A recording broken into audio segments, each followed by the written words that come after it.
जय राधा माधव जय कुंज बिहारी हरे कृष्ण हरे कृष्ण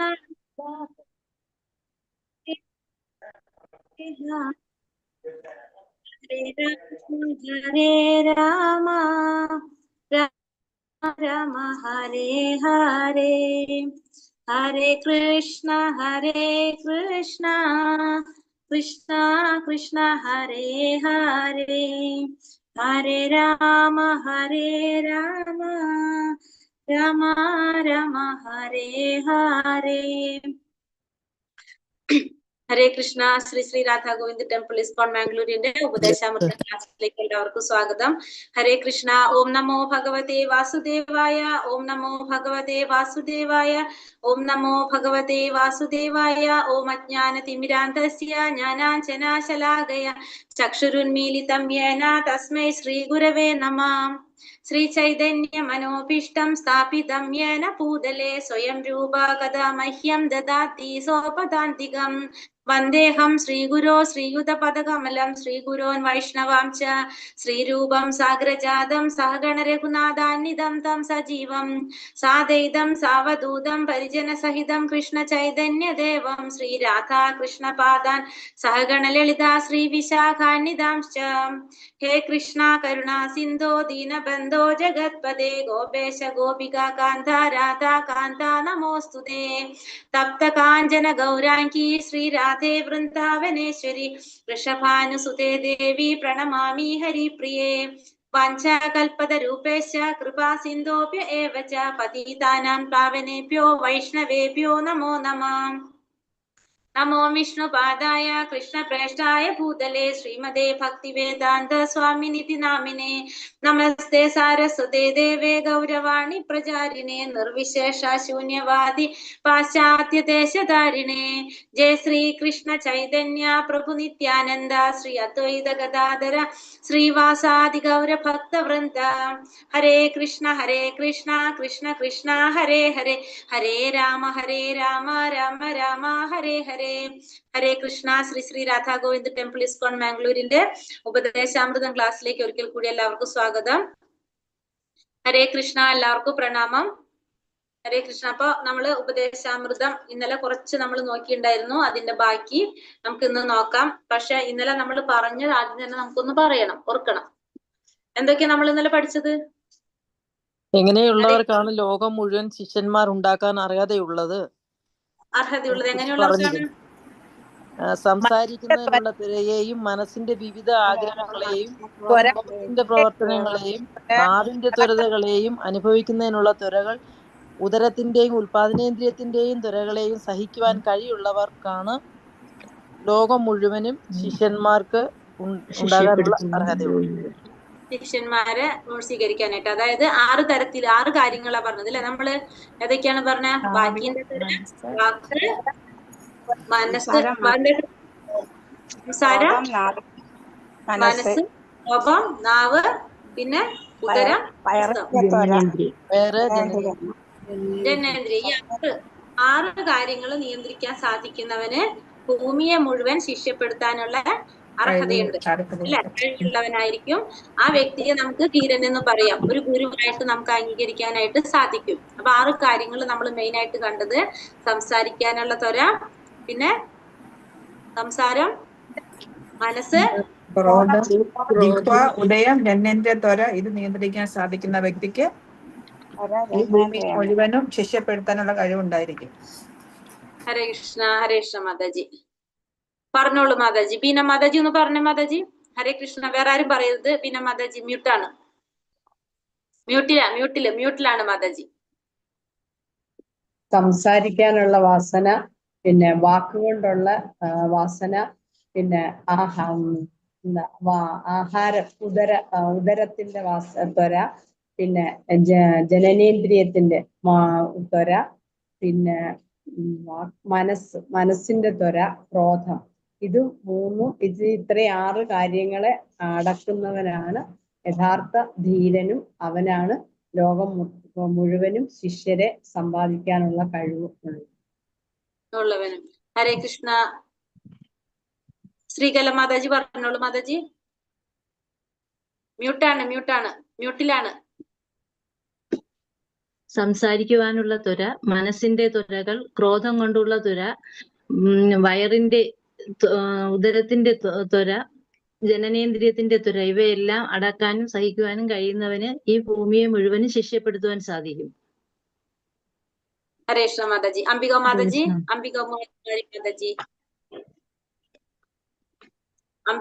കുമാരി മാതാജി മ്യൂട്ടില.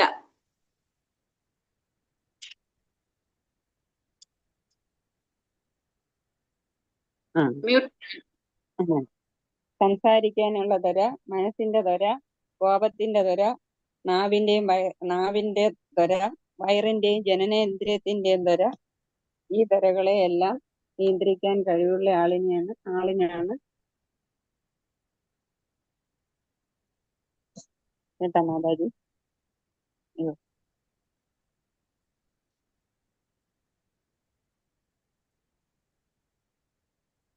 മാതാജി ഹരേ കൃഷ്ണ.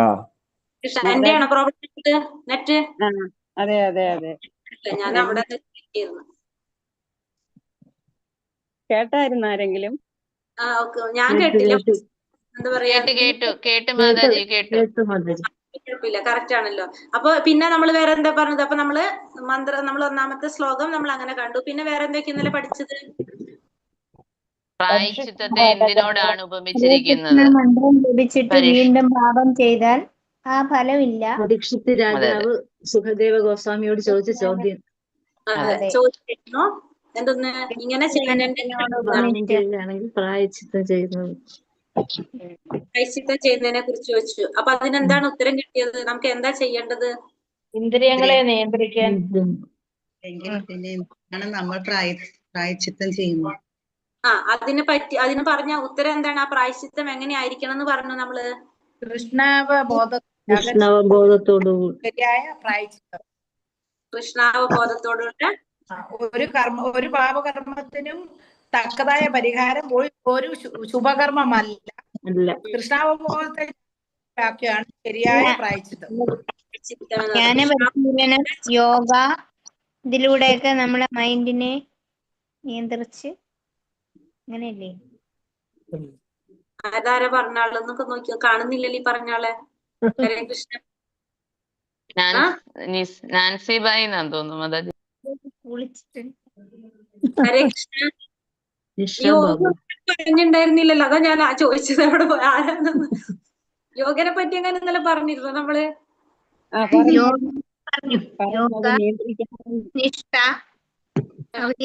ഇതിലുള്ള അതൊക്കെ പറഞ്ഞു. യോഗ. ഓക്കെ. പറഞ്ഞായിരുന്നു. കൃഷ്ണാവബോധത്തില് നമ്മൾ എന്ത് ചെയ്യാം? നമ്മൾ ഇന്ദ്രിയങ്ങളെ വ്യാപരിപ്പിച്ച് നമ്മൾ എന്ത് ചെയ്യണം? അതിനെ നിയന്ത്രിക്കണം അല്ലെ? ബേസിക്കലി നമുക്ക് അത് മനസ്സിലാവണത് അതാണ്.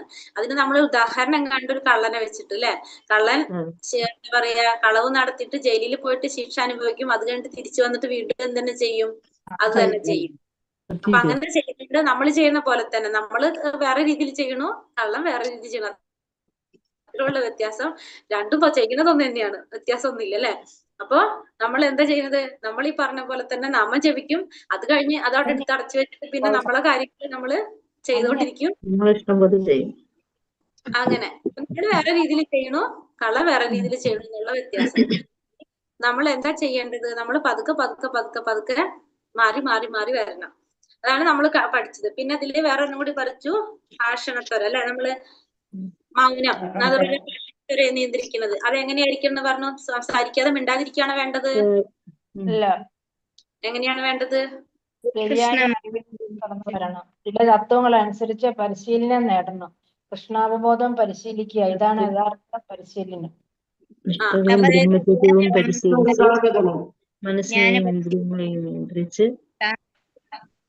നിഷ്ഠയും ബ്രഹ്മചര്യവും പരിശീലിക്കുകയും മനസ്സിനെയും ഇന്ദ്രിയങ്ങളെയും നിയന്ത്രിച്ച് സ്വന്തം ദാനം. ബുക്കിലുള്ളത് നിങ്ങൾ വായിക്കും, പറഞ്ഞാ മതി. എന്തോ? ബുക്കിലുള്ളത് എനിക്ക് സംസാരിക്കാൻ പറ്റില്ല, അതുകൊണ്ട് സംസാരിക്കാത്തത്. ഓക്കെ, സാരില്ല. ബുക്കിലുള്ളത് വായിക്കേണ്ട, നിങ്ങൾക്ക് മനസ്സിലായത് പറഞ്ഞാൽ മതി. കേട്ടല്ലോ? ഓക്കെ. ബുക്കിലുള്ളത് വായിക്കേണ്ട ഒരാളും. നിങ്ങൾക്ക് ഇന്നലെ എടുത്തതിന് മനസ്സിലായത് പറഞ്ഞാൽ മതി. അപ്പൊ ഭാഷണത്തൊര എന്ന് പറയുന്നത് എങ്ങനെയായിരിക്കണം എന്ന് പറഞ്ഞു. നമ്മള് സംസാരിക്കാതെ മിണ്ടാതിരിക്കലല്ല വേണ്ടത്. എന്താ ചെയ്യേണ്ടതെന്ന് പറഞ്ഞു?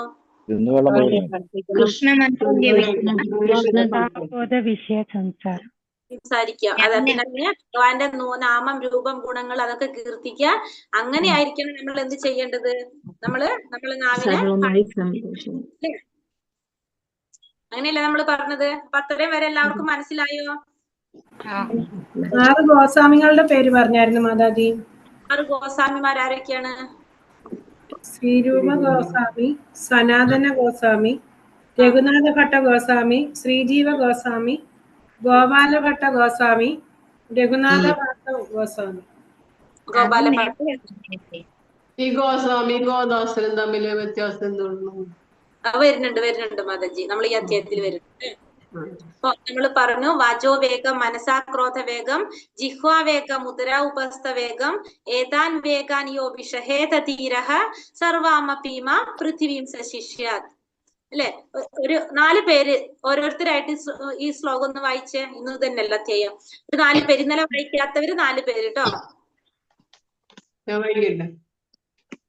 വാചോ വേഗം, മനസ ക്രോധവേഗം, ജിഹ്വാ വേഗം, ഉദരോപസ്ഥ വേഗം, ഏതാൻ വേഗാൻ യോ വിഷഹേത ധീരഃ സർവാമപി മാം പൃഥിവീം സശിഷ്യാത്. ഹരേ കൃഷ്ണ. അടുത്ത ആള് വേഗം വായിച്ചോളൂ. വേറൊരാൾ വായിച്ചേ.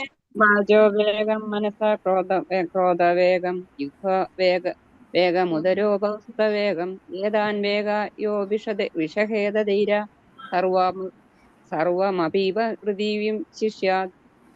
കൃഷ്ണ.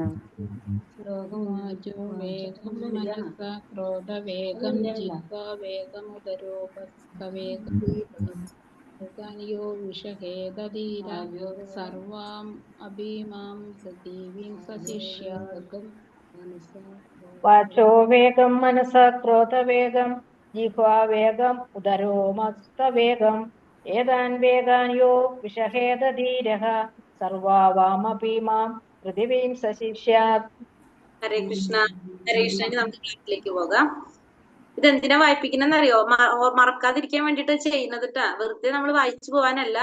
അതുകൊണ്ട് ഈ ഓരോന്ന് കഴിയും തോറും നമ്മളത് പഠിച്ചു പോണം. പരീക്ഷയ്ക്ക് പഠിക്കാൻ വേറെ സമയം തരില്ല. ആദ്യമേ പറഞ്ഞു ഞാൻ കേട്ടോ.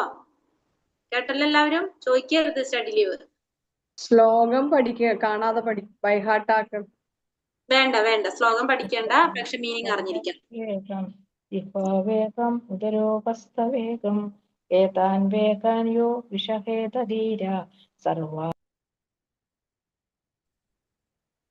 ഹരേ കൃഷ്ണ.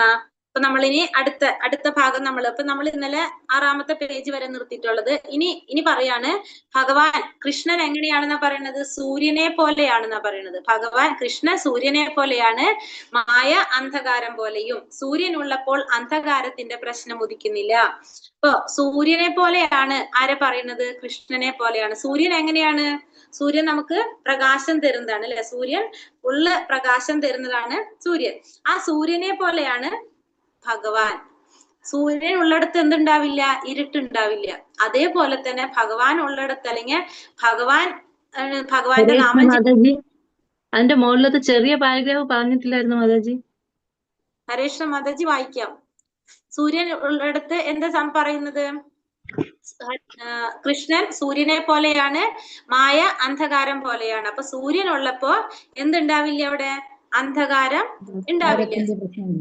ഹരേ കൃഷ്ണ. അപ്പൊ അവിടെ അന്ധകാരം ഉണ്ടാവില്ല. അതേപോലെ തന്നെയാണ് ഭഗവാൻ. ഇപ്പൊ നമ്മള് എപ്പോഴും ഭഗവാന്റെ നാമം ജപിച്ചുകൊണ്ടിരിക്കുകയാണ്, ഭഗവാന്റെ കീർത്തനങ്ങൾ കേൾക്കൊണ്ടിരിക്കുകയാണെങ്കിൽ നമ്മളെ ഉള്ളിൽ നമുക്ക് എന്ത് പിടിക്കില്ല? മായ നമ്മളെ പിടിക്കില്ല. അപ്പൊ നമ്മളെ മായയിൽ നിന്ന് നമുക്ക് മാറി നിൽക്കണമെങ്കിൽ നമുക്ക് എന്ത് വേണം? നമ്മൾ എപ്പോഴും ഭഗവാന്റെ ഒപ്പം നിൽക്കാനായിട്ട് ശ്രമിക്കണം. അതായത് ഭഗവാനെ കൂടെ നിർത്താനായിട്ട് നമ്മൾ ശ്രമിക്കണം. ഭഗവാൻ എങ്ങനെയാ കൂടെ നിർത്താൻ സാധിക്കുക? എപ്പോഴും നമ്മൾ ഭഗവാനെ കുറിച്ച് കീർത്തിച്ചു കൊണ്ടിരിക്കുക, ഭഗവാനെ കുറിച്ച് കേട്ടുകൊണ്ടിരിക്കുക, നമുക്ക് കിട്ടുന്ന സമയം മുഴുവനും നാമം ജപിക്കുക. എന്ത് ചെയ്യുമ്പോഴും നമുക്ക് ഭഗവാന്റെ നാമം ജപിച്ചുകൊണ്ടിരിക്കുക. അപ്പൊ എന്താണ്? അവിടെ ആർക്ക് സ്ഥാനം വരില്ല? മായയ്ക്ക് സ്ഥാനം വരില്ല. അപ്പൊ അതുകൊണ്ടാണ് പറയുന്നത് ഭഗവാൻ ഉണ്ടെങ്കിൽ അവിടെ എന്തുണ്ടാവില്ല? മായ ഉണ്ടാവില്ല. അതെങ്ങനെ? സൂര്യൻ ഉണ്ടെങ്കിൽ സൂര്യനുള്ള സ്ഥലത്ത് എന്തുണ്ടാവില്ല? അന്ധകാരം ഉണ്ടാവില്ല. അതേപോലെയാണ് അത് പറയുന്നത്. ഇപ്പൊ നമുക്ക് നമ്മുടെ മനസ്സിനെ നിയന്ത്രിക്കാൻ നമുക്ക് സാധിക്കണമെങ്കിൽ എങ്ങനെയാ സാധിക്കുള്ളൂ? അപ്പൊ ഭഗവാനുമായിട്ട് ബന്ധിച്ചാൽ മാത്രമേ നമുക്ക് സാധിക്കുള്ളൂ അല്ലെ? അല്ലാതെ നമുക്ക് അതിനെ നിയന്ത്രിക്കാനായിട്ട് സാധിക്കില്ല. ഹരേ കൃഷ്ണ, ഒരാൾ വായിക്കാവോ? വായിക്കാം മാതാജി. ഇന്നലെ വായിച്ചതിന്റെ അവിടെ തുടങ്ങിക്കോളൂ. കൃഷ്ണന്റെ പാതാരവിന്ദങ്ങളിൽ മനസ്സിനെ ബന്ധിക്കാമെങ്കിൽ മനോവേഗത്തെ, മനസ്സിന്റെ ചാഞ്ചല്യത്തെ അഥവാ ദൗർബല്യത്തെ നിയന്ത്രിക്കാൻ സാധിക്കും. ചൈതന്യ ചരിതാമൃതത്തിൽ മദ്യം 22:31 പ്രസ്താവിക്കപ്പെട്ടിട്ടുണ്ട്. കൃഷ്ണ സൂര്യ നമ മായായ ഹയ അന്ധകാര യാഹാൻ കൃഷ്ണ താഹാൻ നാഹി മായാര അന്ധകാര. കൃഷ്ണൻ സൂര്യനെ പോലെയാണ്, മായ അന്ധകാരം പോലെയും. സൂര്യനുള്ളപ്പോൾ അന്ധകാരത്തിന്റെ പ്രശ്നം ഉദിക്കുന്നില്ല. അതുപോലെ കൃഷ്ണൻ മനസ്സിൽ സ്ഥിതി ചെയ്യുമ്പോൾ മായയുടെ സ്വാധീനം കൊണ്ട് മനസ്സ് ശോഭിക്കുന്ന പ്രശ്നമേയില്ല. മനസ്സിൽ ശൂന്യതയുണ്ടാക്കുവാൻ ശ്രമിക്കുന്നത് സ്വാഭാവികതയ്ക്ക് നിരക്കാത്ത പ്രവൃത്തിയാണ്. ആ ശൂന്യത നിലനിൽക്കുകയില്ല. എന്നാൽ ഒരാൾ കൃഷ്ണനെ കുറിച്ചും കൃഷ്ണനെ ഏറ്റവും നന്നായി എങ്ങനെ സേവിക്കാം എന്നതിനെ കുറിച്ചും എപ്പോഴും ചിന്തിക്കുന്ന പക്ഷം സ്വാഭാവികമായും അയാളുടെ മനസ്സ് നിയന്ത്രണ വിധേയമായി തീരും. അതുപോലെ അപ്പൊ നമ്മളിപ്പോ പറഞ്ഞത് എന്താ പറഞ്ഞത്? ഒന്ന് പറഞ്ഞത് ഭഗവാൻ എങ്ങനെയാണ്? സൂര്യനെ പോലെയാണ്. സൂര്യൻ എങ്ങനെയാണ്? സൂര്യൻ എവിടെയുണ്ടോ അവിടെ എപ്പോഴും പ്രകാശം ഉണ്ടാവും, അവിടെ അന്ധകാരം ഉണ്ടാവില്ല. അപ്പൊ ഭഗവാൻ ഉള്ള സ്ഥലത്ത് എന്തുണ്ടാവില്ല? മായ അവിടെ ഉണ്ടാവില്ല. അപ്പൊ അവിടെ എന്താണ്? മായ അന്ധകാരം പോലെ. അപ്പൊ കൃഷ്ണൻ എവിടെയുണ്ടോ, ഭഗവാന്റെ നാമം എവിടെ ജപിക്കുന്നുണ്ടോ, ഭഗവാനെ കുറിച്ച് എവിടെ കീർത്തിക്കുന്നുണ്ടോ, ഭാഗവതം എവിടെ വായിക്കുന്നുണ്ടോ, അവിടെ ആർക്ക് സ്ഥാനമില്ല? മായയ്ക്ക് സ്ഥാനമില്ല. ഭഗവാൻ ഉള്ള സ്ഥലത്ത് ആരുണ്ടാവില്ല? മായ ഉണ്ടാവില്ല. പിന്നെ ഒരെണ്ണം പറഞ്ഞത്, കൃഷ്ണന്റെ പാതാരവിന്ദങ്ങളിൽ മനസ്സിനെ ബന്ധിക്കാമെങ്കിൽ നമുക്ക് എന്ത് ചെയ്യാൻ സാധിക്കും? മനോവേഗത്തെ അല്ലെങ്കിൽ മനസ്സിന്റെ ചാഞ്ചല്യത്തെ, ദൗർബല്യത്തെ നിയന്ത്രിക്കാനായിട്ട് സാധിക്കും. അപ്പൊ മനസ്സിനെ നിയന്ത്രിക്കാൻ നമുക്ക് എങ്ങനെയാണ് സാധിക്കുന്നത്? നമ്മൾ നേരത്തെ പഠിച്ചിട്ടുള്ളതാണ് അതൊക്കെ അല്ലെ. അതായത് ഭഗവാന്റെ പാതാരവിന്ദങ്ങളിലെ മനസ്സിനെ ബന്ധിക്കണം. നമുക്ക് മനസ്സിനെ എവിടെ ബന്ധിച്ചിടണം? ഭഗവാന്റെ പാദങ്ങളിൽ ബന്ധിച്ചിട്ട് കഴിഞ്ഞാൽ നമുക്ക് ആ മനസ്സിനെ, അർജുനൻ പറയുണ്ടായിരുന്നു അല്ലെ, ചഞ്ചലം ഹി മന കൃഷ്ണ അല്ലെ. മനസ്സെന്ന് വെച്ചിട്ടുണ്ടെങ്കിൽ ചഞ്ചലമായിട്ടുള്ളതാണെന്ന്. ആ ചഞ്ചലമായിട്ടുള്ള മനസ്സിനെ നമുക്ക് എവിടെയെങ്കിലും ബന്ധിക്കണം. അപ്പൊ അത് എവിടെയാണ് ഏറ്റവും സേഫ് ആയിട്ടുള്ള സ്ഥലം? ഏതാണ്? ഭഗവാന്റെ പാദമാണ്. ആ ഭഗവാന്റെ പാദത്തിൽ മനസ്സിനെ ബന്ധിച്ചു കഴിഞ്ഞാല് മനസ്സാണ് നമ്മളെ കൊണ്ട് ചെയ്യിക്കുന്നത് അല്ലെ. നമ്മള് എന്തൊരു കാര്യം കാണുമ്പോ, ഇപ്പൊ നമുക്കൊരു ഐസ്ക്രീം കഴിക്കണമെന്ന് തോന്നാണ് അല്ലെ. ഒരു ഐസ്ക്രീം കഴിക്കണമെന്ന് നമ്മളെ ഉള്ളിൽ തോന്നുമ്പോ ആ മനസ്സാണത്, കുഴപ്പമില്ല അത് കഴിക്കുക എന്ന് പറയുമ്പോ, പിന്നെ അടുത്തത് ആരാണ് പ്രവർത്തിക്കുന്നത്?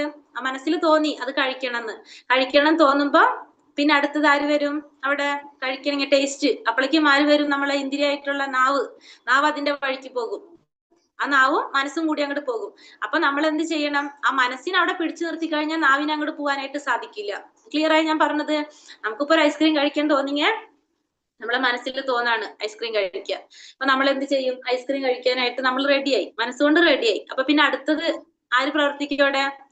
ഐസ്ക്രീമിന്റെ ടേസ്റ്റ് നമ്മളെ നാവുമ്മൽ വന്നപ്പോഴേക്കും. അപ്പൊ ആ മനസ്സിന്റെ കൂടെ ആര് പോയി? ഈ നമ്മളെ ഇന്ദ്രിയത്തിൽ ഒരു ഇന്ദ്രിയം അങ്ങോട്ട് പോയി. 5 കുതിരകളെ കണ്ടിട്ടില്ലേ നമ്മള്? ഒരു കുതിര എന്താണ്? നാവാണ് അല്ലെ. നമ്മളെ ആ കുതിര അങ്ങോട്ട് പോയി.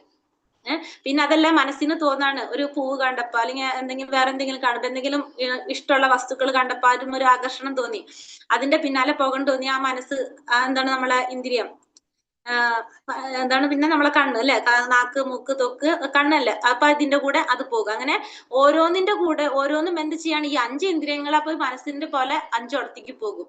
അപ്പൊ നമ്മൾ എന്ത് ചെയ്യണം? ഈ മനസ്സിനെ നമ്മൾ എന്ത് ചെയ്യണം? പിടിച്ചു നിർത്താനായിട്ട് എവിടെ കെട്ടിയിടണം? ഭഗവാന്റെ പാദത്തിൽ നമ്മൾ കെട്ടിയിടാനായിട്ട് നമ്മൾ ശ്രമിക്കണം. അത് എന്തില് പറയുന്നുണ്ട്? ചൈതന്യ ചരിതാമൃതം മധ്യലീല, അതിനെ വായിക്കുന്ന അങ്ങനെയാണ്. മധ്യലീല 22:31 പറഞ്ഞിട്ടുണ്ട്. കൃഷ്ണ സൂര്യ സമ മായാഹയ അന്ധകാര യാഹാൻ കൃഷ്ണ താഹാൻ നാഹി മായാര അധികാര. കൃഷ്ണ സൂര്യനെ പോലെയാണ്. എങ്ങനെയാ പറഞ്ഞിരിക്കുന്നത്? അന്ധകാരം അന്ധകാരം പോലെ. സൂര്യനുള്ളപ്പോ അവിടെ അന്ധകാരത്തിന്റെ പ്രശ്നം ഉണ്ടാകുന്നില്ല എന്നുള്ളത് നമുക്കിവിടെ പറഞ്ഞു തരാണ്. അപ്പൊ ഇനി അടുത്തത്, ഇപ്പൊ നമ്മൾ എന്തിനാണ് നിയന്ത്രിച്ചത്? ആദ്യം നമ്മളെ ജിഹ്വ അല്ലെ, നമ്മളല്ല ആദ്യം വെച്ചത് നമ്മളെ വാക്കിന് അല്ലെ, വാചോവേഗം, വാക്കിനെ നിയന്ത്രിച്ചു. അത് കഴിഞ്ഞിട്ട് മനസ്സിനെ പറഞ്ഞു. ഇനി അടുത്തതാണ് എന്ത്? കോപം. കോപത്തെ നിയന്ത്രിക്കുക. മൂന്നാമത്തത് കോപത്തെ നിയന്ത്രിക്കണം. കോപത്തെ നിയന്ത്രിക്കാനായിട്ട് തന്നോട് കാണിക്കുന്ന എല്ലാ നിന്ദകളെയും സഹിക്കുവാൻ ഒരാൾ തയ്യാറായിരിക്കണം. കോപത്തെ എങ്ങനെ നമുക്ക് നിയന്ത്രിക്കാൻ സാധിക്കുക? ഭയങ്കര ബുദ്ധിമുട്ടുള്ള ഒരു കാര്യമാണ്. നമ്മളോട് കാണിക്കുന്ന കോപത്തെ നിയന്ത്രിക്കുക, തന്നോട് കാണിക്കുന്ന എല്ലാ നിന്ദകളെയും സഹിക്കാൻ ഒരാൾ തയ്യാറായിരിക്കണം. എന്നാൽ കൃഷ്ണ ഭക്തന്മാരോ നിന്ദിക്കപ്പെടുകയാണെങ്കിൽ ഒരു യഥാർത്ഥ ഭക്തൻ ക്രോധാവിഷ്ടനാവുകയും അപരാധിയുടെ നേരെ അഗ്നിതുല്യം പ്രവർത്തിക്കുകയും വേണം. അപ്പൊ ആദ്യം നമ്മളോട് പറയാണ് ക്രോധത്തെ നിയന്ത്രിക്കണം, കോപത്തെ നിയന്ത്രിക്കണം നമ്മള്. അതായത് നമ്മളോട് എന്ത് നിന്ദകൾ കാണിച്ചാലും നമ്മൾ അതിനെ സഹിക്കാനായിട്ട് നമ്മൾ തയ്യാറാകണം. മനസ്സിലായോ? നമ്മളോട് ആരെങ്ങനെ നിന്ദിച്ച് പ്രവർത്തിക്കുക, നിന്ദകൾ കാട്ടെ, നമ്മൾ എങ്ങനെ അപമാനിക്കുക, എന്തൊക്കെ ചെയ്താലും നമ്മൾ അതിനെ സഹിക്കാനായിട്ട് നമുക്ക് തയ്യാറാകണം. ഭയങ്കര ബുദ്ധിമുട്ടാണ് അല്ലെ? അങ്ങനെ നമ്മൾ പഠിക്കണം. പിന്നെ പക്ഷെ നേരെ തിരിച്ച് ഭഗവാനെ കുറിച്ചോ ഭഗവാന്റെ ഭക്തന്മാരെ കുറിച്ചോ ഒരാൾ നിന്ദിക്കുകയാണെങ്കിൽ എന്ത് ചെയ്യണം? അവിടെ നമ്മൾ എന്ത് കാണിക്കണം? ക്രോധം കാട്ടണം. ആ അപരാധിയുടെ നേരെ അഗ്നിതുല്യം പ്രവർത്തിക്കണം എന്നാ പറയുന്നത്. അതായത് ഭക്തിരസാമൃത സിന്ധുവിൽ പറയുന്നുണ്ട്, നമ്മൾ അവരുടെ അടുത്ത് വാക്കുകൊണ്ട് നിന്ദിക്കുകയാണെങ്കിൽ വാദിച്ച് ജയിക്കാൻ നമ്മൾ ശ്രമിക്കണം. വാദിച്ച് ജയിക്കാൻ നമുക്ക് സാധിച്ചില്ലെങ്കിൽ നമ്മൾ ആത്മഹത്യ ചെയ്യണം എന്നാ പറയുന്നത്. അവിടെ നമ്മൾ ജീവൻ കളയണമെന്ന്. അത്രയും നമ്മൾ ചെയ്യുന്ന ഒരു അപരാധമായിട്ട് മാറാണ്. അത് കേട്ട് നിൽക്കാൻ പാടില്ല. ഒന്നില്ലെങ്കിൽ അവിടെ നിന്ന് പോകണം, അല്ലെങ്കിൽ അവരോട് വാദിച്ച് ജയിക്കണം, അല്ലെങ്കിൽ നമ്മൾ എന്ത് ചെയ്യണം? മരിക്കണം. ഈ 3 കാര്യങ്ങൾ. അതായത് ഒരിക്കലും നമ്മൾ ഭഗവാനെ നിന്ദിക്കുന്നതോ അല്ലെങ്കിൽ ഭഗവാന്റെ ഭക്തന്മാരെ നിന്ദിക്കുന്നത് കേട്ട് നിൽക്കാനായിട്ട് പാടില്ല. അതും ഒരു അപരാധം തന്നെയാണെന്നാണ് പറയുന്നത്. അപ്പോ കോപത്തെ ഇപ്പൊ നമ്മളോട് ഒരാൾ കോപം കാട്ടുകയാണെങ്കിൽ അല്ലെങ്കിൽ നമ്മളെ നിന്ദിക്കുകയാണെങ്കിൽ നമ്മൾ അത് സഹിക്കണം, നമ്മളെ ചെയ്തു കഴിഞ്ഞാൽ. പക്ഷെ ഭഗവാനെ അല്ലെങ്കിൽ ഭഗവാന്റെ ഭക്തന്മാരെയാണ് അത് ചെയ്യണമെങ്കിൽ നമ്മൾ അവരുടെ അടുത്ത് അഗ്നിതുല്യം പ്രവർത്തിക്കണം എന്നാണ് പറയുന്നത് ഇവിടെ. അപ്പൊ അതിന് ഉദാഹരണം പറയുന്നുണ്ട് നമുക്ക്. പക്ഷെ ഈ കോപത്തെ നമുക്ക് എന്താക്കി മാറ്റാൻ സാധിക്കും? അത് ഭഗവാന് ഫേവറായിട്ട് നമുക്ക് ചെയ്യാനും സാധിക്കും. നമുക്ക് ഭഗവാന് ഫേവറായിട്ട് നമുക്കത് ചെയ്യാനായിട്ടും സാധിക്കും. അതായത് അത് നമുക്ക് പറയണത് എങ്ങനെയാന്ന് വെച്ചിട്ടുണ്ടെങ്കിൽ, ഇപ്പൊ ഹനുമാന് ദേഷ്യം വന്നിട്ട് ആ ഹനുമാൻ എന്താ ചെയ്തത്? ഹനുമാൻ ശ്രീരാമസ്വാമിയെ സഹായിക്കുക ചെയ്തത്. സത്യത്തില് കോപത്തിലുള്ള ഹനുമാൻ ലങ്കയെ അഗ്നിക്ക് ഇരയാക്കി അല്ലെ? ലങ്കയെ അഗ്നിക്ക് ഇരയാക്കി ഹനുമാന്റെ കോപത്തെ എന്താക്കി മാറ്റി? ഹനുമാൻ അവിടെ ഭഗവത് സേവനമാക്കി മാറ്റി. അപ്പൊ അത് ശ്രീരാമസ്വാമിക്കുള്ള ഒരു സേവനമായിട്ട് എന്ത് മാറിയത്? ഹനുമാന്റെ ആ ഒരു കോപം അങ്ങനെ മാറി. പിന്നെ അതുപോലെ തന്നെ അർജുനൻ എന്തായിരുന്നു? അർജുനന്റെ കൃഷ്ണൻ എന്ത് ചെയ്തു?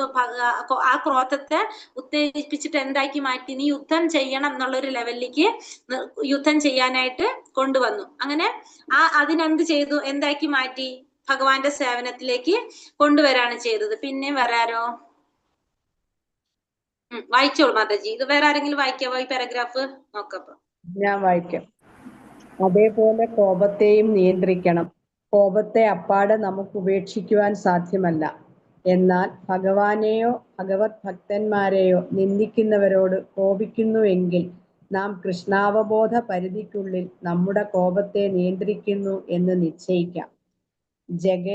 ജഗായി മാധായി എന്നീ 2 ദുരാത്മാക്കളായ സഹോദരന്മാർ നിത്യാനന്ദ പ്രഭുവിനെ നിന്ദിക്കുകയും പീഡിപ്പിക്കുകയും ചെയ്തപ്പോൾ ചൈതന്യ മഹാപ്രഭു അവരുടെ നേരെ കോപിച്ചിട്ടുണ്ട്. തൃണാദപി സുനിജേന തരോരപി സഹിഷ്ണുന. പുല്ലിനേക്കാൾ എളിയവനായും മരത്തേക്കാൾ സഹനശീലനുമായിരിക്കണം എന്ന് ചൈതന്യ മഹാപ്രഭു ശിക്ഷാഷ്ടകത്തിൽ പ്രതിപാദിച്ചിട്ടുണ്ടല്ലോ. പിന്നെ എന്തിനാണ് അദ്ദേഹം ക്രോധം പ്രകടിപ്പിച്ചത് എന്നു വേണമെങ്കിൽ ചോദിക്കാം. തന്നോട് കാണിക്കുന്ന എല്ലാ നിന്ദകളെയും സഹിക്കുവാൻ ഒരാൾ തയ്യാറായിരിക്കണം. എന്നാൽ കൃഷ്ണനോ കൃഷ്ണഭക്തന്മാരോ നിന്ദിക്കപ്പെടുകയാണെങ്കിൽ ഒരു യഥാർത്ഥ ഭക്തൻ ക്രോധാവിഷ്ടനാകുകയും അപരാധിയുടെ നേരെ അഗ്നിതുല്യം പ്രവർത്തിക്കുകയും ചെയ്യും എന്നതാണ് സത്യം. ക്രോധത്തെ അകറ്റി നിർത്തുവാൻ സാധ്യമല്ല, പക്ഷേ അതിനെ യോഗ്യം പ്രയോഗിക്കാം. കോപത്തിലാണ് ഹനുമാൻ ലങ്കയെ അഗ്നിസാത്കരിച്ചത് എങ്കിലും അദ്ദേഹം രാമചന്ദ്ര പ്രഭുവിന്റെ ഏറ്റവും വലിയ ഭക്തനായി ആരാധിക്കപ്പെടുന്നുണ്ടല്ലോ. അപ്പോൾ അദ്ദേഹം തന്റെ ക്രോധം ശരിയായ വിധത്തിൽ ഉപയോഗിച്ചു എന്നതാണ് നാം മനസ്സിലാക്കേണ്ടത്. അർജുനനാണ് മറ്റൊരു ദൃഷ്ടാന്തം. അദ്ദേഹം യുദ്ധത്തിന് തയ്യാറായിരുന്നില്ല. എന്നാൽ കൃഷ്ണൻ അദ്ദേഹത്തിന്റെ ക്രോധത്തെ ഉത്തേജിപ്പിച്ചു. നീ യുദ്ധം ചെയ്യണം എന്ന് നിർബന്ധിച്ചു. കോപമില്ലാതെ യുദ്ധം സാധ്യമല്ലല്ലോ. ഭഗവാന്റെ സേവനത്തിൽ കോപം വിനിയോഗിക്കപ്പെടുന്നു എങ്കിൽ അത് നിയന്ത്രിതാവസ്ഥയിലാണെന്ന് കരുതാവുന്നതാണ്. ഹരേ കൃഷ്ണ. അപ്പൊ ഇവിടെ കോപത്തെ ഉപയോഗിച്ച് വേറെ ആരാണ് പറഞ്ഞത്? അപ്പൊ നമ്മള് ഭഗവാനെ അല്ലെങ്കിൽ ഭഗവാന്റെ ഭക്തന്മാരെ നിന്ദിക്കുകയാണെങ്കിൽ, ആരെങ്കിലും നിന്ദിക്കുകയാണെങ്കിൽ നമ്മൾ അവിടെ എന്ത് ചെയ്യണം? അവിടെ നമ്മള് അവരുടെ അടുത്ത് കോപം കാണിക്കണം അല്ലെ. ഭഗവാനെ നിന്ദിക്കുക അല്ലെങ്കിൽ ഭഗവാന്റെ ഭക്തന്മാരെ നമ്മളെ മുന്നിൽ വെച്ചിട്ട് ആരെങ്കിലും നിന്ദിക്കുകയാണെങ്കിൽ നമ്മൾ അവിടെ കോപം കാട്ടിയിരിക്കണം. കോപത്തെ അപ്പൊ നമ്മൾ അവിടെ എന്ത് ചെയ്യണം? അവരുടെ അടുത്ത് ആ കോപം കാണിക്കണം. അങ്ങനെ നിന്ദിക്കുന്നവരോട് നമുക്ക് അവിടെ ഫേവറായിട്ട് നിൽക്കാനായിട്ട് പാടില്ല. പിന്നെ പറഞ്ഞത് ജഗായി മഥായിയുടെ, അതായത് ഈ കലിയുഗത്തിൽ നമുക്ക് പറയാം ആസുരിക സ്വഭാവങ്ങളുള്ള നമ്മളെ പോലുള്ളവർക്ക് ഒരു ഉദാഹരണമായിരുന്നു ജഗായി മഥായി. അവര് എന്താ പറയാ, കുറെ ചീത്ത സ്വഭാവങ്ങളുള്ളവരായിരുന്നു. അവരെന്താ ചെയ്തത്? ചൈതന്യ മഹാപ്രഭുവിന്റെ ഏറ്റവും പ്രധാനപ്പെട്ട, അത് നിത്യാനന്ദ പ്രഭുവിനെ ഉപദ്രവിച്ചപ്പോ ആ സമയത്ത് ചൈതന്യ മഹാപ്രഭു അവർക്ക് നേരെ എന്തായിട്ട് വന്നിട്ടുണ്ടായിരുന്നു? അവരെ എന്താ പറയാ, അവരുടെ അടുത്ത് കോപം കാണിച്ചിട്ടുണ്ടായിരുന്നു. പക്ഷെ പെട്ടെന്ന് തന്നെ അത് മാറ്റി. ചൈതന്യ മഹാപ്രഭു കാരുണ്യാവതാരാണ് ഭഗവാന്റെ അല്ലെ. അപ്പൊ പെട്ടെന്ന് തന്നെ അതിൽ നിന്ന് മാറി അവരെന്തിലേക്ക് കൊണ്ടുവന്നു? നല്ല രീതിയിലേക്ക് കൊണ്ടുവന്നു. അങ്ങനെ ചെയ്ത ചൈതന്യ മഹാപ്രഭുവും അവരുടെ നേരെ, അതായത് ഭഗവാന്റെ ഭക്തനാണ് നിത്യാനന്ദ പ്രഭു. അപ്പൊ നിത്യാനന്ദ പ്രഭുവിന്റെ നേരെ കോപം കാണിച്ചപ്പോ പെട്ടെന്ന് തന്നെ ചൈതന്യ മഹാപ്രഭു അവരുടെ അടുത്ത് കോപം അവരുടെ അടുത്ത് ആ ഒരു ദേഷ്യത്തില് അവരുടെ അടുത്ത് പ്രവർത്തിച്ചിട്ടുണ്ടായിരുന്നു. അപ്പൊ എങ്ങനെയായിരിക്കണം എന്നാ പറയുന്നത്? ചൈതന്യ മഹാപ്രഭു ശിഷ്യാഷ്ടകത്തിൽ പറയുന്നുണ്ട്, തൃണാതപി സുനീചേന തരോരപി സഹിഷ്ണുന എന്നാ പറയുന്നത്. അതായത് ഒരു ഭക്തൻ എങ്ങനെയായിരിക്കണം? പുല്ലിനേക്കാൾ എളിമയുള്ളവനായിരിക്കണം. അതേപോലെ തന്നെ മരത്തേക്കാൾ സഹനശക്തിയും ആർക്കുണ്ടായിരിക്കണം? ഒരു വ്യക്തിക്ക് ഉണ്ടായിരിക്കണം. അതാണ് ചൈതന്യ മഹാപ്രഭു ശിഷ്യാഷ്ടകത്തില് പറയുന്നത്. നമ്മളെ നിന്ദിച്ചു കഴിഞ്ഞാൽ നമ്മളത് സഹിക്കാൻ ശ്രമിക്കണം. പക്ഷെ ഭഗവാന്റെ ഭക്തന്മാരെ നിന്ദിക്കുകയാണെങ്കിൽ നമ്മൾ ഒരിക്കലും അത് സഹിക്കരുത്. നമ്മൾ അവിടെ ക്രോധം പ്രകടിപ്പിക്കേണ്ടതാണ്. പിന്നെ അതിന് നമ്മൾ വേറൊരെണ്ണം പറഞ്ഞു. അപ്പൊ ഹനുമാൻ ചെയ്ത പ്രവൃത്തി അല്ലെ. കോപത്തില് ഹനുമാൻ എന്ത് ചെയ്തു? ലങ്കയെ അഗ്നി സാക്ഷാത്കരിച്ചു. പക്ഷെ ഭഗവാന്റെ ഏറ്റവും വലിയൊരു ഭക്തനാണ് ഹനുമാൻ. അതേപോലെ തന്നെ അർജുനന്റെ എന്താ പറഞ്ഞ, അർജുനന്റെ ഉള്ളിൽ ആ ക്രോധം ഉണ്ടാക്കി ദേഷ്യം ഉണ്ടെങ്കിലല്ല യുദ്ധം ചെയ്യാൻ പറ്റുള്ളൂ. അതിന് വേണ്ടിയിട്ട് ഭഗവാൻ എന്ത് ചെയ്തു? ആ രീതിയിലേക്ക് മാറ്റിയിട്ട് അതൊരു ഭഗവത് സേവനത്തിലേക്ക് കൊണ്ടുവരാണ് വേണ്ടത്.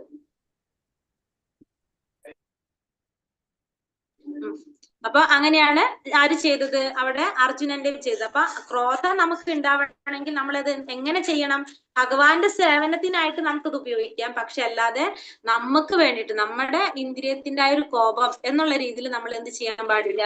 പ്രവർത്തിക്കാനായിട്ട് പാടില്ല എന്നുള്ളതാണ് നമുക്കിവിടെ മനസ്സിലായത്. അപ്പൊ ആ ക്രോധത്തെ നമ്മൾ നിയന്ത്രിക്കണം. അല്ലെങ്കിൽ ആ ക്രോധം നമ്മൾ ഭഗവാന്റെ സേവനത്തിനായിട്ട് ആ കോപത്തെ നമ്മൾ ഉപയോഗിച്ചു കഴിഞ്ഞാൽ അതെന്തായി മാറി? ഭഗവത് സേവനായിട്ട് മാറി. അപ്പൊ അതുമ്പോ പിന്നെ നമുക്ക് അതിന്റെ ഫലങ്ങളൊന്നും അനുഭവിക്കേണ്ടി വരില്ല. അല്ലെങ്കിൽ നമ്മൾ എന്ത് ചെയ്യേണ്ടി വരും? ഒരാൾക്ക് ഒരു പ്രയാസം വന്നു കഴിഞ്ഞാൽ, ഒരാളെ സന്തോഷിപ്പിച്ചു കഴിഞ്ഞാൽ അതിന്റെ ഫലവും നമുക്ക് കിട്ടും. ഒരാളെ ദുഃഖിപ്പിച്ചു കഴിഞ്ഞാൽ അതിന്റെ ഫലവും നമ്മൾ അനുഭവിക്കണം അല്ലെ.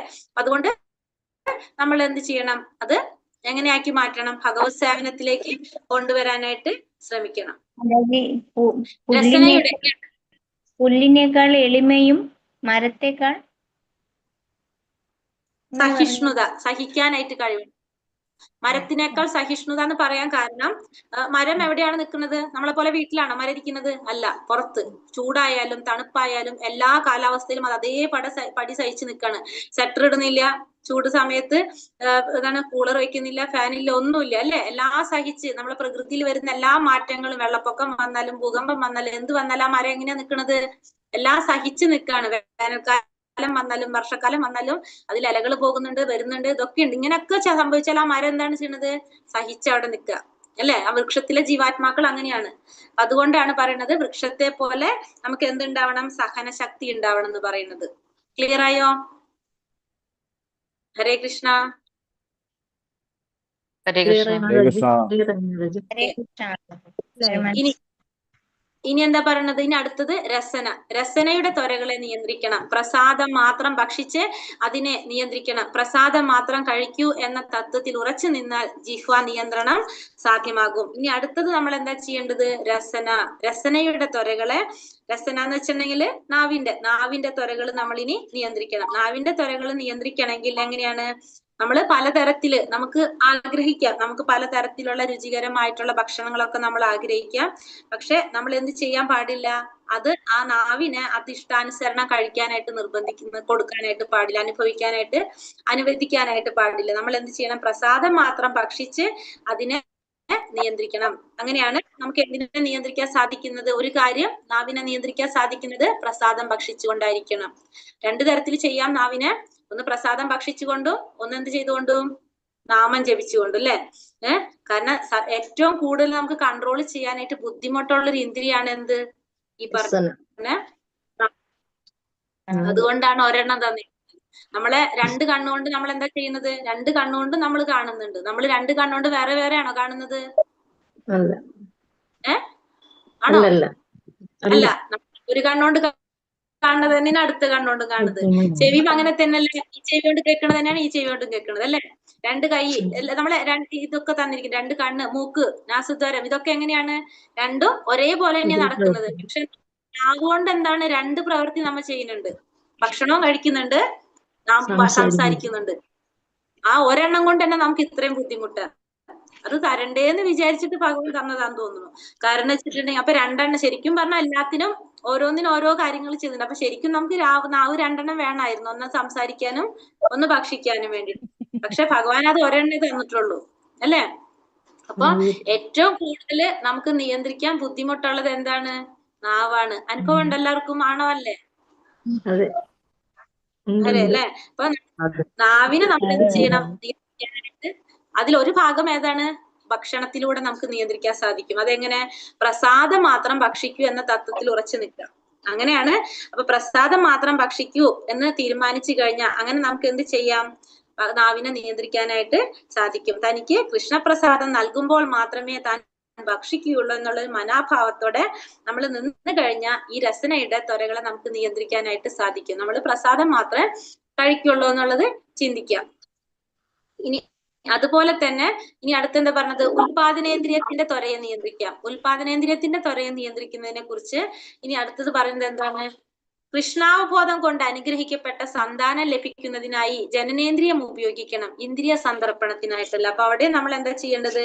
കൃഷ്ണാവബോധം കൊണ്ട് അനുഗ്രഹിക്കപ്പെട്ട സന്താനങ്ങള് ലഭിക്കാൻ വേണ്ടിയിട്ടായിരിക്കണം നമ്മൾ എന്ത് ഉപയോഗിക്കേണ്ടത്? ജനനേന്ദ്രിയം ഉപയോഗിക്കേണ്ടത്. അതായത് നമ്മളെ ഇന്ദ്രിയ സംതൃപ്തിക്കല്ലാതെ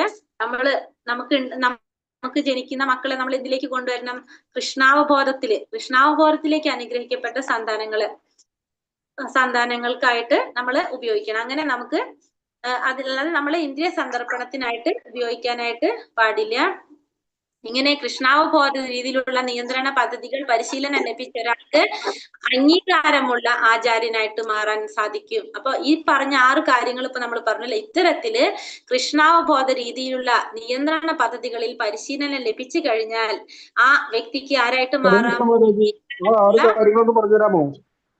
ഹരേ കൃഷ്ണ, ആ 6 കാര്യങ്ങളൊന്നും കൂടി പറഞ്ഞുതരാമോ? ഞാൻ ലാസ്റ്റ് പറയട്ടെ. ഇനി ഹരേ കൃഷ്ണ ഫസ്റ്റ് തൊട്ട് നമ്മൾ പറയണ്ടായിരുന്നില്ല, അതൊന്നും കൂടി പറയാം ലാസ്റ്റ്.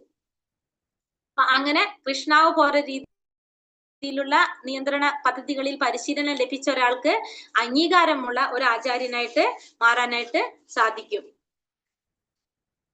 അപ്പൊ ഈ 6 കാര്യങ്ങൾ ഇപ്പൊ നമ്മൾ പറഞ്ഞത് ഏതൊക്കെയാണ്? നമ്മൾ പറഞ്ഞ 6 കാര്യങ്ങൾ. അപ്പോ ഈ 6 പോയിന്റിനെ കുറിച്ചായിരുന്നു ഇത് നേരെ നമ്മൾ പറഞ്ഞത്. ഒന്ന് വാചോവേഗം, സംസാരിക്കാനുള്ള ത്വര, പിന്നെ മനസ്സ്, ക്രോധം അല്ലെ, മനസ്സിന്റെ ത്വര, കോപത്തിന്റെ ത്വര, പിന്നെ ജിഹ്വ എന്താണ് നാവിന്റെ ത്വര, പിന്നെ ഉദരം വയറിന്റെ ത്വര, പിന്നെ ഉപസ്ഥം ജനനേന്ദ്രിയത്തിന്റെ ത്വര. ഈ 6 കാര്യങ്ങളെ നിയന്ത്രിക്കാൻ സാധിക്കുന്ന വ്യക്തി ധീരനാണ്.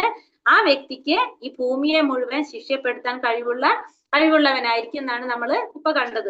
പ്രഭു കേട്ടുണ്ടാവുമല്ലോ അല്ലെ? ഹരേ കൃഷ്ണ പ്രഭുജി. അപ്പൊ സംസാരിക്കാനുള്ള വാസന, അതേപോലെ തന്നെ മനസ്സിന്റെ ത്വര, കോപത്തിന്റെ ത്വര, നാവിന്റെ ത്വര, വയറിന്റെ ത്വര, ജനനേന്ദ്രിയത്തിന്റെ ത്വര. ഈ 6 കാര്യങ്ങളെ നിയന്ത്രിക്കാൻ സാധിച്ചാൽ ആ വ്യക്തി ധീരനാണ്.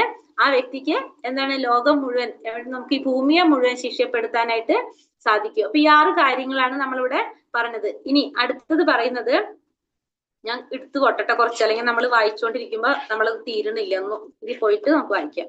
ഉപദേശാമൃതത്തിന്റെ അനുവർത്തി എന്ന വ്യാഖ്യാനത്തിൽ ശ്രീല ഭക്തി സിദ്ധാന്ത സരസ്വതി ഠാക്കൂർ പ്രതിപാദിക്കുന്നു, ഭൗതികതയുടെ താതാത്മ്യം മൂലം 3 വിധം ത്വരകൾ ഉണ്ടാകുന്നു. അപ്പൊ ഉപദേശാമൃതത്തില് അനുവർത്തി എന്നൊരു വ്യാഖ്യാനത്തില് ഭക്തി സിദ്ധാന്ത സരസ്വതി ഠാക്കൂർ പറയുന്നത് ഭൗതികതയുടെ താതാത്മ്യം മൂലം 3 തരത്തിലുള്ള ത്വരകള് ഉണ്ടാകാണ് ചെയ്യുന്നത്. ഏതൊക്കെയാണ്? ഭാഷണത്വര, മാനസിക ത്വര, ശാരീരിക ത്വര. ഭാഷണത്വര, മാനസിക ത്വര, ശാരീരിക ത്വര എന്ന് പറഞ്ഞത് വാക്ക്, മനസ്സ്, ശരീരം. നമുക്ക് ഭാഷണം എന്ന് പറയുമ്പോൾ വാക്ക്, മാനസികം മനസ്സ്, ശാരീരികം ശരീരമായിട്ട് ഇവയെ സംബന്ധിക്കുന്ന ത്വരകൾ. ഈ ത്രിവിധ ത്വരകൾക്ക് ഒരു മനുഷ്യൻ വശംവദനായി തീർന്നാൽ അവന്റെ ജീവിതം അപവിത്രമായി തീരുന്നു. അപ്പൊ ഈ 3 തരത്തിലുള്ള ത്വരകൾക്ക് ഒരു വ്യക്തി വശംവദനായി തീർന്നാൽ അവന്റെ ജീവിതം എങ്ങനെയായിരിക്കും? അപവിത്രമായിട്ട് തീരാണ് ചെയ്യണത്. ഏതൊക്കെ ത്വരകളാണ്? ഭാഷണത്വര, മാനസിക ത്വര, ശാരീരിക ത്വര. 3 തരത്തിലുള്ള ത്വരകളാണ് പറഞ്ഞിരിക്കുന്നത്. ഈ 3 ത്വരകൾക്ക് നമ്മൾ വശംവദനായി തീർന്നു കഴിഞ്ഞാല് നമ്മളെ എന്താണ്? ജീവിതം പവിത്രമല്ലാതായിട്ട് മാറാണ് ചെയ്യുന്നത്.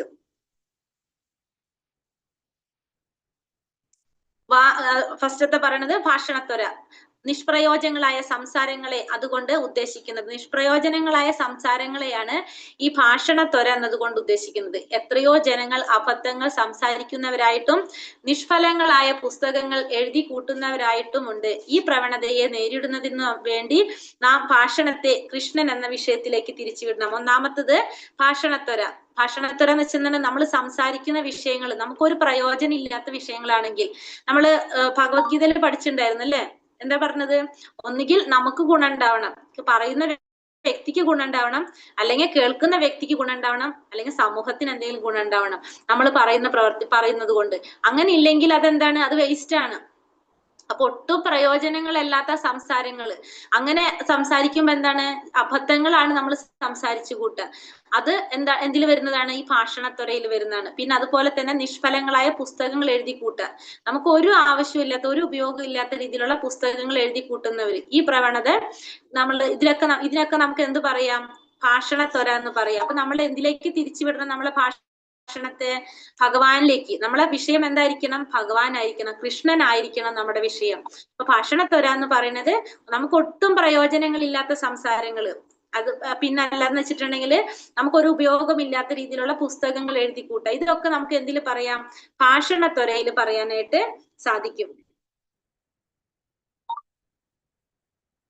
പരമപുരുഷോത്തമനായ കൃഷ്ണനെ സേവിക്കുന്ന കാര്യങ്ങൾ സംസാരിക്കുമ്പോൾ മാത്രമേ അബദ്ധ ജൽപ്പനങ്ങളിൽ ഒഴിഞ്ഞു നിൽക്കാൻ കഴിയുകയുള്ളൂ. കൃഷ്ണാവബോധ പ്രാപ്തിയെ ലക്ഷ്യമാക്കിക്കൊണ്ട് മാത്രമേ നമുക്ക് വാക്ക് ഉപയോഗിക്കാവൂ. ഇനി ഭാഷണത്വര എന്താ പറയുന്നത്? ഭഗവാനെ കുറിച്ച് കൃഷ്ണനെ സേവിക്കുന്ന കാര്യങ്ങളെ കുറിച്ച് സംസാരിക്കുമ്പോഴാണ് നമുക്ക് എന്തിൽ നിന്ന് മാറാൻ സാധിക്കുന്നത്? ഈ അബദ്ധ ജൽപ്പനങ്ങളിൽ നിന്ന് ഒഴിഞ്ഞു നിൽക്കാൻ സാധിക്കുന്നത്. നമ്മൾ സംസാരിക്കുന്നത് മുഴുവൻ ആരെ കുറിച്ചായിരിക്കണം? ഭഗവാനെ കുറിച്ചായിരിക്കണം. നമ്മുടെ ലക്ഷ്യം ഭഗവാനായിരിക്കണം. കൃഷ്ണാവബോധ പ്രാപ്തിയെ ലക്ഷ്യമാക്കിക്കൊണ്ട് മാത്രം നമ്മൾ എന്തിനു ഉപയോഗിക്കുക? നമ്മുടെ ഭാഷണത്തെ, നമ്മുടെ വാക്ശക്തിയെ ഉപയോഗിക്കുക. അപ്പോ നമ്മൾ എന്താണ് നമ്മളത് അതിനെ നിയന്ത്രിക്കാൻ സാധിച്ചു നമുക്കെന്ന് പറയാനായിട്ട് സാധിക്കും. അപ്പൊ നമ്മൾ പറയുന്നതും എങ്ങനെയായിരിക്കണം? ഭഗവാനുമായിട്ട് ബന്ധപ്പെടുത്തിയിട്ട് ഭഗവാനെ സേവിക്കുന്ന കാര്യങ്ങള്, ഭഗവാന്റെ നാമം, രൂപം, ലീലകൾ, ഗുണങ്ങൾ ഇതൊക്കെ വർണ്ണിക്കുക. ഇതൊക്കെ നമുക്ക് എന്തിൽ പറയാം? ഈ ഭാഷണത്തില് നമുക്ക് ഉൾപ്പെടുത്താം. അല്ലാത്തത് അബദ്ധ ജൽപ്പനങ്ങള്, അതല്ലെങ്കിൽ പ്രയോജനങ്ങളല്ലാത്ത സംസാരങ്ങൾ, അതൊക്കെ എന്താണ്? ഇതൊക്കെ ഈ ഭാഷണത്വര അതില് പറയുന്നതാണ് നമ്മള്.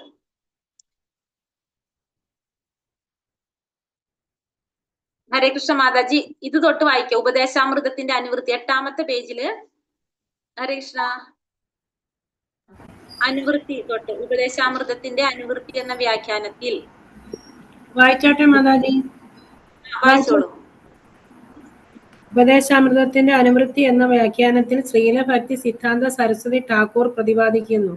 ഭൗതികതയുമായി താതാത്മ്യം പ്രാപിക്കുക നിമിത്തം 3 വിധം ത്വരകൾ ഉണ്ടാകുന്നു. ഭാഷണത്വര, മാനസികത്വര, ശാരീരികത്വര. വാക്ക്, മനസ്സ്, ശരീരം എന്നിവയെ സംബന്ധിക്കുന്ന ത്വരകൾ എന്നിങ്ങനെ 3 ത്വരകൾ. ഈ ത്രിവിധ ത്വരകൾക്ക് ഒരു മനുഷ്യൻ വശംവദനായി തീർന്നാൽ അവന്റെ ജീവിതം അപവിത്രമായി തീരുന്നു.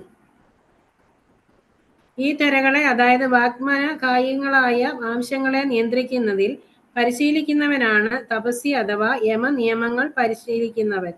ഇത്തരം തപസ്യാൽ പരമപുരുഷോത്തമന്റെ ബാഹ്യശക്തിയായ ഭൗതിക ചൈതന്യം മൂലമുള്ള പീഡനത്തിൽ നിന്ന് നമുക്ക് മുക്തി നേടാം. വാഗ്വേഗം, ഭാഷണത്വര എന്ന് നാം പറയുമ്പോൾ നിഷ്പ്രയോജനങ്ങളായ സംസാരങ്ങളെയാണ് അതുകൊണ്ട് ഉദ്ദേശിക്കുന്നത്.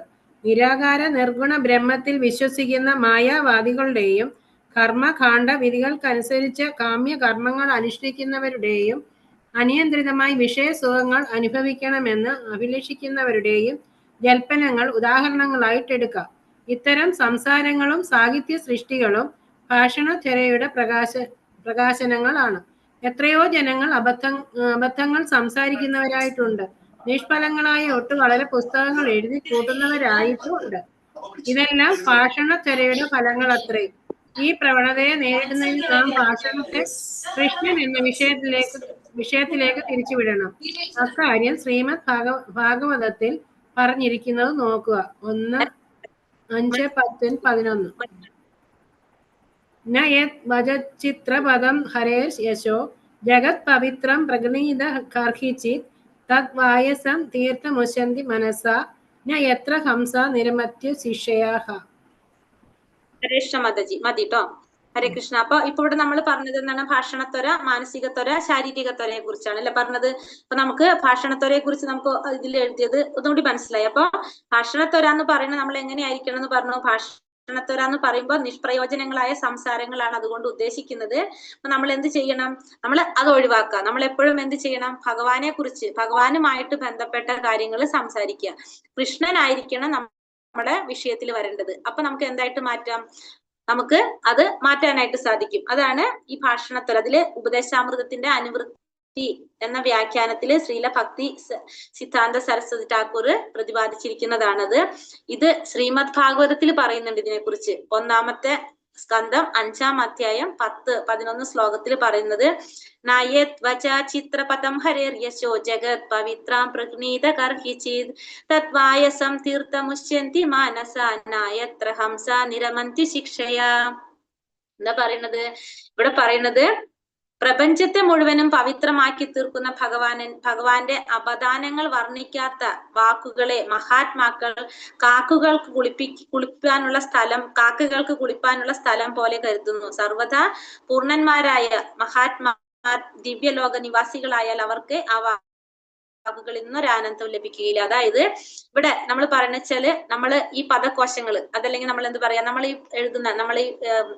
ഈ എഴുതുന്നതല്ല പദകോശങ്ങള്, നമ്മൾ പറയുന്ന ഗ്രന്ഥങ്ങളോ എന്തോ ആയിക്കോട്ടെ, അതില് ഭഗവാനെ കുറിച്ച് വർണ്ണിച്ചിട്ടില്ല എങ്കിൽ അതെങ്ങനെയാണ് പറയുന്നത്?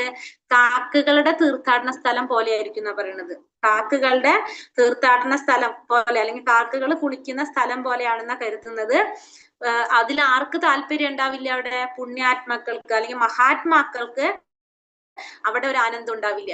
കാരണം ആ പദകോശങ്ങൾ ഭഗവാനെ കുറിച്ച് പറയാത്ത പുസ്തകങ്ങളാണെങ്കിൽ, അല്ലെങ്കിൽ അങ്ങനത്തെ അത് ആ രീതിയിലുള്ളത് നമുക്ക് ഭഗവത് പ്രാപ്തിക്ക് വേണ്ടിയിട്ട് അല്ലാത്ത ഗ്രന്ഥങ്ങളാണ്, സൃഷ്ടികളാണ്, സാഹിത്യ സൃഷ്ടികളാണെങ്കിൽ അതെങ്ങനെയാണ്? കാക്കകളുടെ തീർത്ഥാടന കേന്ദ്രം അല്ലെങ്കിൽ കുളിക്കുന്ന സ്ഥലം പോലെയാണ് കരുതുന്നത്. അവിടെ ആർക്ക് താല്പര്യം ഉണ്ടാവില്ല? അതില് മഹാത്മാക്കൾക്ക് ഒരിക്കലും താല്പര്യം ഉണ്ടാവില്ല. അതാണ് ഈ ശ്ലോകം പറയുന്നത്. നല്ലൊരു ശ്ലോകാണിത്. നായത് വച ചിത്രപതം ഹരേർ യശോ ജഗത് പവിത്രം പ്രഗ്നീത കർഹിചിത് ശ്ലോകത്തിലില്ല, അതിലില്ല, ബുക്കിലുള്ളത്. തത്വായസം തീർത്ഥമുശ്യന്തി മാനസ നായത്ര ഹംസ, ഇതിലില്ല. നായത്ര ഹംസ നിരമന്തി ശിക്ഷയാ. അപ്പൊ അത് ഭാഗവതത്തിൽ പറയുന്നതാ. നമുക്ക് ആ PDF വരും മാതാജി അത്. ഹരേ കൃഷ്ണ. അപ്പോ നമ്മൾ പറഞ്ഞു ആ പ്രപഞ്ചത്തില് അതാണ് ആ ഒരു സിറ്റുവേഷൻ പറയുന്നത് നമുക്ക്. അപ്പൊ ഭഗവാനെ കുറിച്ച് വർണ്ണിക്കാത്ത, ഭഗവാനെ കുറിച്ച് പറയാത്ത ഏത് ഗ്രന്ഥമായാലും അതും എങ്ങനെയാണ്? അതും നമുക്കൊരു കാര്യമില്ല. നമ്മൾ പറഞ്ഞു കാക്കയുടെ കുളിസ്ഥലം പോലെയാണെന്ന് പറഞ്ഞു അല്ലെ. അപ്പൊ നമുക്കറിയാം ശ്രീമദ് ഭാഗവതം തന്നെ, ഭാഗവതം രചിക്കാൻ എന്താ കാരണം ഉണ്ടായിരുന്നത്? വേദവ്യാസന് ഭഗവാനെ കുറിച്ച് അത്രയും വർണ്ണിക്കാത്തത് കൊണ്ട്, അതിലൊരു തൃപ്തി വരാത്തത് കൊണ്ടാണ് ഗുരു പറഞ്ഞതിനനുസരിച്ചാണ് എന്ത് രചിച്ചത്? ശ്രീമദ് ഭാഗവതം 10-ാം സ്കന്ധം വർണ്ണിച്ച് ഭഗവാനെ കുറിച്ച് വിശാലമായിട്ട് വർണ്ണിച്ചെഴുതാനായിട്ട് കാരണമായത് അല്ലെ. അതേപോലെ തന്നെ ഇവിടെ പറഞ്ഞത്. അപ്പോ ഇനി അടുത്തത് ദുർബലമായ മനസ്സിന്റെ, ഇനി അടുത്തത് പറയുന്ന അവിരോധ പ്രീതിയെ കുറിച്ച് അല്ലെ.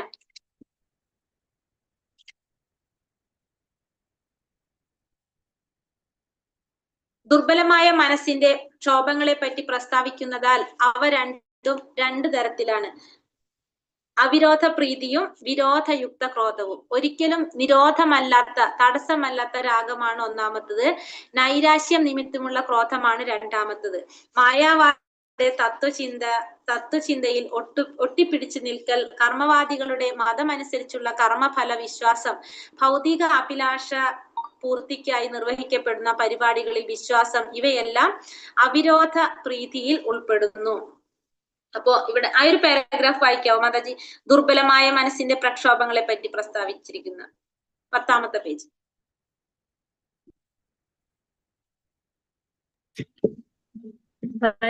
മാതാജി വായിച്ചോളൂ. ദുർബലമായ മനസ്സിന്റെ ക്ഷോഭങ്ങളെ പ്രസ്താവിക്കുന്നതാകയാൽ രണ്ട് തരത്തിലാണ്. അവിരോധ പ്രിയം വിരോധ ക്രോധം. ഒരിക്കലും നിരോധമില്ലാത്ത തടസ്സമില്ലാത്ത രാഗമാണ് ഒന്നാമത്തേത്. നൈരാശ്യം നിമിത്തമുള്ള ക്രോധമാണ് രണ്ടാമത്തേത്. മായാകളുടെ തത്വചിന്താ പദ്ധതിയിൽ ഒട്ടിപ്പിടിച്ചു നിൽക്കൽ, കർമ്മവാദികളുടെ മതമനുസരിച്ചുള്ള കർമ്മഫല വിശ്വാസം, ഭൗതിക അഭിലാഷ പൂർത്തിക്കായി നിർവഹിക്കപ്പെടുന്ന പരിപാടികളിൽ വിശ്വാസം, ഇവയെല്ലാം അവിരോധ പ്രീതിയിൽ ഉൾപ്പെടുന്നു. ജ്ഞാനികളും കർമ്മികളും ഭൗതിക പദ്ധതി ആസൂത്രണം ചെയ്യുന്നവരും ഉപാധിബദ്ധര ജീവന്മാരെ സാമാന്യേന ആകർഷിക്കാറുണ്ട്. എന്നാൽ ഇവരിൽ വച്ച് ഭൗതിക പ്രതിക്കാർക്ക് ഒരു സവിശേഷത എന്തെന്നാൽ അവരുടെ ലക്ഷ്യങ്ങൾ പൂർത്തിയാകാതെ വരുമ്പോൾ ഉപായങ്ങൾ നിഷ്ഫലമാണ് കാണുമ്പോൾ അവർ ക്രോധം ജനിക്കുന്നു. ഭൗതിക അഭിലാഷങ്ങൾ പരാജയപ്പെടുമ്പോഴാണ് കോപമുണ്ടാകുന്നത്. ഇവിടെ എന്താ പറയുന്നത്? രണ്ട് കാര്യങ്ങൾ. ദുർബലമായ മനസ്സിന്റെ ക്ഷോഭത്തെ പറ്റി പ്രസ്താവിക്കുന്നതാകയാൽ അവ രണ്ട് തരത്തില് ദുർബലമായ മനസ്സിന്റെ ക്ഷോഭങ്ങളെ പറ്റിയിട്ട് പ്രസ്താവിക്കുന്നത് രണ്ട് തരത്തിലാ പറയുന്നത്. ഒന്ന് അവിരോധ പ്രീതി, രണ്ടാമത്തത് വിരോധയുക്ത ക്രോധം. ഒന്നാമത്തത് അവിരോധ പ്രീതി, രണ്ടാമത്തത് വിരോധയുക്ത ക്രോധം. അവിരോധ പ്രീതി എന്ന് പറഞ്ഞാല് നമ്മളിപ്പോ എന്താണ്, ഭൗതികമായ വിഷയങ്ങൾ പൂർത്തീകരിക്കാൻ വേണ്ടിയിട്ട് അതിനു വേണ്ടിയിട്ട് നമ്മൾ നിർവഹിക്കുന്ന പരിപാടികള്, അങ്ങനെ നമുക്ക് പറയാം. അതായത് നമുക്കൊരു ഭൗതികമായ ആഗ്രഹങ്ങൾ നടപ്പാക്കാൻ വേണ്ടിയിട്ട് നമ്മൾ എന്ത് ചെയ്യാണ്, നമ്മൾ അതിന് വേണ്ടിയിട്ട് കുറെ പ്ലാൻ ചെയ്യും. അത് നമുക്ക് എന്ത് പറയാം, അതാണ് അവിരോധ പ്രീതി എന്ന് പറയുന്നത്. അവിരോധ പ്രീതി എന്ന് പറയുന്നത് ഒരിക്കലും നിരോധമില്ലാത്ത തടസ്സമില്ലാത്ത രാഗം. അതായത് നമ്മൾ എന്താ പറയാ, നമ്മുടെ ലക്ഷ്യങ്ങൾ പൂർത്തീകരിക്കാൻ വേണ്ടിയിട്ട് നമ്മൾ അതിന് വേണ്ടിയിട്ട് എന്ത് ചെയ്യാണ്, നമ്മൾ കുറെ പരിപാടികളിൽ ആസൂത്രണം ചെയ്ത് അതിൽ വിശ്വസിക്കുകയാണ് നമുക്കത് നടപ്പാക്കാൻ വേണ്ടിയിട്ട്. അതിനെ നമുക്ക് എന്ത് പറയാം, അവിരോധ പ്രീതി എന്ന് പറയാം. അവിരോധ പ്രീതി എന്ന് പറഞ്ഞാല് ഭൗതികമായിട്ടുള്ള അഭിലാഷങ്ങൾ പൂർത്തീകരിക്കാനായിട്ട് നമ്മൾ കുറെ അതിനു വേണ്ടിയിട്ട് നമ്മൾ ഉണ്ടാക്കുന്ന കുറെ പരിപാടികൾ, അതിൽ നമുക്ക് വിശ്വാസം. കാരണം എന്താണ്, നമ്മൾ ആ വിരോധ പ്രീതിക്ക് വേണ്ടിയിട്ടാണ് അത് ചെയ്യുന്നത്. അതാണ് നമ്മൾ ഈ അവിരോധ പ്രീതി എന്ന് പറയുന്നത്. ഇനി രണ്ടാമത്തത് വിരോധയുക്ത ക്രോധം എന്ന് പറഞ്ഞാല് ഇങ്ങനെ നമ്മൾ ചെയ്തിട്ട് അത് നമുക്ക് എന്താകില്ല, നമുക്കത് നടപ്പാക്കാൻ സാധിക്കില്ല എന്ന് വിചാരിക്കും. അതായത് അതില് നൈരാശ്യം വരും. നമുക്ക് അത് നടപ്പാക്കാൻ സാധിക്കാതെ വരുമ്പോ അത് എന്തായിട്ട് മാറാണ്, അത് പൂർത്തീകരിക്കാൻ സാധിക്കാതെ വരുമ്പോ, അത് ആ ലക്ഷ്യം നമുക്ക് നടത്താൻ സാധിക്കാതെ വരുമ്പോ അത് എന്തായിട്ട് മാറും, വിരോധയുക്ത ക്രോധമായിട്ട് മാറും. രണ്ട് കാര്യം, ഒന്ന് അവിരോധ പ്രീതിയും രണ്ടാമത്തത് വിരോധയുക്ത ക്രോധവും. അപ്പൊ നമ്മൾ ആ ഭൗതിക അഭിലാഷങ്ങൾ നടത്താൻ വേണ്ടിയിട്ട് നമ്മൾ പ്ലാൻ ചെയ്ത് നമ്മൾ അതിനനുസരിച്ച് നമ്മൾ എന്താണ് പരിപാടികളൊക്കെ ആസൂത്രണം ചെയ്യുക. അപ്പൊ അതിൽ നമുക്കൊരു വിശ്വാസം ഉണ്ടാവും, കാരണം നമ്മളെ കാര്യങ്ങൾ നടക്കും. അതിനാണ് നമ്മൾ അവിരോധ പ്രീതി എന്ന് പറയുന്നത്. പക്ഷെ നമ്മൾ ഇതൊക്കെ ചെയ്തിട്ട് അത് നമുക്ക് നടക്കാതെ വരുമ്പോ നമുക്ക് എന്ത് സംഭവിക്കും, ക്രോധം ഉണ്ടാകും. അതാണ് രണ്ടാമത്തത് വിരോധയുക്ത ക്രോധം എന്ന് പറയുന്നത്. മനസ്സിലായോ? ഹരേ കൃഷ്ണ. മനസ്സിലായി, ക്ലിയർ ആയി എല്ലാവർക്കും? അതായത് ഒന്നാമത്തെ നമ്മൾ പറയുന്നത് എന്താണ്, നമ്മൾ ഭൗതികമായ അഭിലാഷങ്ങൾ, ദുർബലമായ മനസ്സിന്റെ ക്ഷോഭത്തെ പറ്റിയാണ് ഇവിടെ പറയുന്നത്. രണ്ട് തരത്തില്, ഒന്ന് അവിരോധ പ്രീതി, രണ്ടാമത്തത് വിരോധയുക്ത ക്രോധം. അവിരോധ പ്രീതി എന്ന് പറഞ്ഞാൽ നമ്മൾ എന്താണ്, നമ്മൾ അഭിലാഷങ്ങൾ നടത്താൻ വേണ്ടിയിട്ട് നമ്മൾ എന്ത് ചെയ്യും, പ്ലാൻ ചെയ്യും. അപ്പൊ നമുക്ക് ആ പ്ലാനിൽ ഒരു വിശ്വാസം ഉണ്ടാവും, കാരണം നമ്മൾ ആസൂത്രണം ചെയ്ത പോലെ നമ്മളെ പരിപാടികൾ നടക്കും. അതാണ് അവിരോധയുക്ത ക്രോധം, അവിരോധയുക്ത പ്രീതി, അവിരോധ പ്രീതി എന്ന് പറയുന്നത്. ഈ രണ്ടാമത്തത് എന്താ പറയണത്, പക്ഷെ നമ്മളത് പ്ലാൻ ചെയ്തു, നമ്മൾ വിശ്വസിക്കുകയാണല്ലോ അത് നടക്കുന്നത്. അതാണ് നമ്മള് അവിരോധ പ്രീതി. പക്ഷെ അത് നമുക്ക് നടക്കാതെ വരുമ്പോൾ സ്വാഭാവികമായിട്ട് നമുക്ക് എന്ത് വരും, ക്രോധം വരും. അതാണ് നമ്മള് വിരോധയുക്ത ക്രോധം എന്ന് പറയുന്നത്. അപ്പൊ ഇത് രണ്ട് കാര്യങ്ങള് നമുക്കത് എന്തിൽ വരുന്നതാണത്? നമ്മളെ മനസ്സിന്റെ ക്ഷോഭത്തെ പറ്റി പ്രസ്താവിക്കുന്നു. ദുർബലമായ മനസ്സിന്റെ പ്രക്ഷോഭത്തെ പറ്റി പറയുന്നതാണ്. അപ്പൊ ഒന്നാമത്തത് ഒരിക്കലും തടസ്സമില്ലാത്ത രാഗം, നൈരാശ്യ നിമിത്തമുള്ള ക്രോധമാണ് രണ്ടാമത്തത്. മായാവാദിയുടെ തത്വചിന്തയിൽ ഒട്ടിപ്പിടിച്ചു നിൽക്കൽ, കർമ്മവാദികളുടെ മതമനുസരിച്ചുള്ള കർമ്മഫല വിശ്വാസം, ഭൗതികാഭിലാഷ പൂർത്തിക്കായി നിർവഹിക്കുന്ന പരിപാടികളിൽ വിശ്വാസം, ഇവയെല്ലാം അവിരോധ പ്രീതിയിൽ വരുന്നു. അപ്പൊ നമ്മൾ നടത്താൻ വേണ്ടിയിട്ട് നമ്മൾ വിശ്വസിക്കുകയാണ്, ഇങ്ങനെ വിശ്വസിച്ച് പക്ഷെ നമുക്കത് നടക്കാതെ വരുമ്പോ പിന്നെ എന്ത് സംഭവിക്കുകയാണത്? വിരോധയുക്ത ക്രോധം, നൈരാശ്യ നിമിത്തമുള്ള ക്രോധം ഭൗതികതയിൽ ജീവിക്കുന്നവർക്കുണ്ടാകുന്നു. അവരുടെ ലക്ഷ്യങ്ങൾ പൂർത്തിയാക്കാതെ വരുമ്പോൾ, ഉപായങ്ങൾ നിഷ്ഫലമാണെന്ന് കാണുമ്പോൾ അവർക്ക് ക്രോധം ജനിക്കുന്നു. ഭൗതിക അഭിലാഷങ്ങൾ പരാജയപ്പെടുമ്പോൾ നമുക്ക് എന്തുണ്ടാകാണ്? ക്രോധം ഉണ്ടാകാണ് ചെയ്യുന്നത് അവിടെ. അതാണ് രണ്ടാമത്തത് വിരോധയുക്ത ക്രോധം എന്ന് പറയുന്നത്. അത് രണ്ടും ക്ലിയർ ആയോ? ഇനി അടുത്തത് ശരീരത്തിലെ ആവശ്യങ്ങളെ മൂന്നായിട്ട് തരംതിരിക്കാം നമുക്ക്. എന്താണ്? ഒന്ന് ജിഹ്വയുടെ ആവശ്യങ്ങള്, ഉദരത്തിന്റെ ആവശ്യങ്ങള്, ജനനേന്ദ്രിയത്തിന്റെ ആവശ്യങ്ങള്. ഒന്ന് ജിഹ്വയുടെ ആവശ്യങ്ങള്, ഉദരത്തിന്റെ ആവശ്യങ്ങള്, ജനനേന്ദ്രിയത്തിന്റെ ആവശ്യങ്ങൾ. ഇത് മൂന്നും നമുക്ക് എന്താണ്? ഒരു നേർരേഖയിൽ വരുന്നതാണ് അല്ലെ? ജിഹ്വ, ഉദരം, ജനനേന്ദ്രിയം. അപ്പൊ ഇത് നമ്മള് ഈ മൂന്നെണ്ണത്തില് ഇതിൽ നമ്മൾ എന്തിനെ നിയന്ത്രിച്ചു കഴിഞ്ഞാൽ, ജിഹ്വയിൽ നിന്നാണ് നമ്മൾ തുടങ്ങുന്നത്. ഇതിനെ നിയന്ത്രിച്ചു കഴിഞ്ഞാൽ നമുക്ക് എന്താണ്? ബാക്കി നമുക്ക് നിയന്ത്രിക്കാനായിട്ട് സാധിക്കും. അപ്പൊ നമ്മൾ ആദ്യം നിയന്ത്രിക്കേണ്ടത് എന്താണ്? ജിഹ്വയാണ് നിയന്ത്രിക്കേണ്ടത്. അപ്പൊ ഈ മൂന്നിന്റെ നേർവരയിലാണ് ഇത് സ്ഥിതി ചെയ്യുന്നത്. അപ്പൊ ജിഹ്വയിൽ നിന്നാണ് നമ്മൾ തുടങ്ങുന്നത്. അപ്പൊ നമ്മൾ എന്ത് ചെയ്യാ? ജിഹ്വയുടെ ആവശ്യങ്ങളെ നിയന്ത്രിക്കാൻ സാധിച്ചു കഴിഞ്ഞാൽ നമുക്ക് ഉദരത്തിന്റെ ആവശ്യത്തിനെ ജനനേന്ദ്രിയത്തിന്റെ തന്നെ നമുക്ക് നിയന്ത്രിക്കാനായിട്ട് സാധിക്കും. അപ്പൊ നമ്മൾ അതിന് വേണ്ടിയിട്ട് നമ്മൾ പറഞ്ഞു പ്രസാദം ഭക്ഷിക്കുക. അപ്പൊ നമുക്ക് എന്ത് സാധിക്കും? ജിഹ്വയുടെ ആവശ്യങ്ങളെ നിയന്ത്രിക്കാനായിട്ട് സാധിച്ചു കഴിഞ്ഞാല് നമുക്ക് ഈ ജനനേന്ദ്രിയത്തിന്റെയും ജനനേന്ദ്രിയത്തിന്റെയും അഭിലാഷങ്ങളെ നിയന്ത്രിക്കാനായിട്ട് നമുക്ക് സാധിക്കും. ഹരേ കൃഷ്ണ. ഇനി ഉണ്ടല്ലോ ഇതില്. അപ്പൊ നമുക്ക് തീരില്ല എന്തായാലും.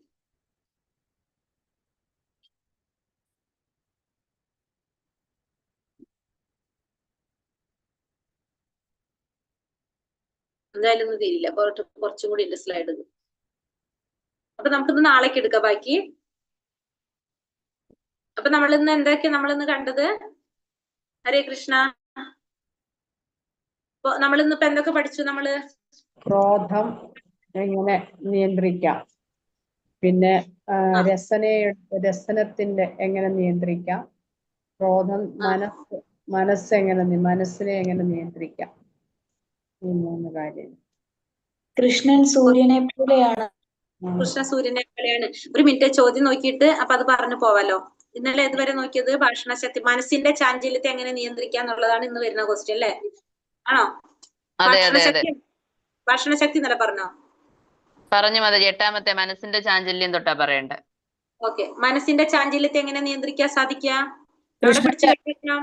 കൃഷ്ണന്റെ പാതാരവിന്ദങ്ങൾ. അതെ, ഭഗവാന്റെ പാതാരവിന്ദങ്ങളിൽ ബന്ധിച്ചു വെക്കണം അല്ലെ നമ്മള്. അങ്ങനെ നമുക്ക് മനസ്സിനെ നിയന്ത്രിക്കാനായി. കൃഷ്ണനെ സൂര്യനെ പോലെയാണെന്ന് പറയാൻ കാരണം എന്താണ്? നമ്മുടെ മനസ്സിലെ കൃഷ്ണൻ, മനസ്സിലെ അന്ധകാരത്തിൽ മാറ്റുന്നത് സൂര്യൻ. ഉണ്ടാവില്ല.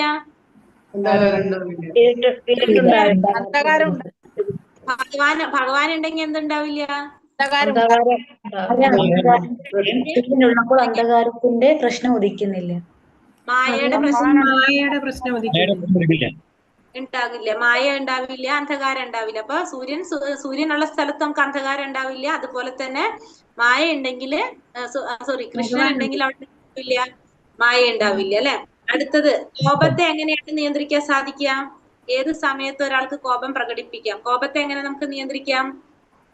കൃഷ്ണനെ കുറിച്ചും കൃഷ്ണനെ ഏറ്റവും നന്നായി എങ്ങനെ സേവിക്കാം എന്നതിനെ കുറിച്ച് എപ്പോഴും ചിന്തിക്കുന്ന, പക്ഷെ സ്വാഭാവികമായി മനസ്സ് നിയന്ത്രണ വിധേയമാകും. കൃഷ്ണാവബോധത്തിൽ ഭഗവാനെയും ഭഗവത്ഭക്തന്മാരെയും നിന്ദിക്കും. അതല്ല കോപത്തെ നിയന്ത്രിക്കാൻ സാധിക്കും. ഭഗവത് ശരണം. കാണിക്കുന്ന എല്ലാ നിന്ദകളെയും സഹിക്കുവാൻ ഒരാൾ തയ്യാറായിരിക്കണം. എന്നാൽ കൃഷ്ണനോ കൃഷ്ണഭക്തന്മാരെ നിന്ദിക്കപ്പെടുകയാണെങ്കിൽ യഥാർത്ഥ ഭക്തൻ ക്രോധാവിഷ്ടനാവാം. അതായത് നമ്മൾ എന്ത് ചെയ്യണം, നമ്മളെ നിന്ദിച്ചു കഴിഞ്ഞാൽ നമ്മൾ അവിടെ എന്ത് ചെയ്യണം, നമ്മളത് സഹിക്കണം. അങ്ങനെയാണ് നമുക്ക് കോപത്തെ നിയന്ത്രിക്കേണ്ടത്. നമ്മളെ നിന്ദിച്ചു കഴിഞ്ഞാൽ നമ്മൾ അത് സഹിക്കണം. എപ്പോഴാണ് പ്രകടിപ്പിക്കാൻ സാധിക്കുന്നത് നമുക്ക്? ഭഗവാനെയോ നിന്ദിച്ചാൽ അഗ്നിതുല്യം പ്രവർത്തിക്കണം. നിന്ദിക്കുന്നെങ്കിൽ നമ്മൾ അവിടെ എന്ത് ചെയ്തിരിക്കണം? അവിടെ കോപം പ്രകടിപ്പിക്കണം.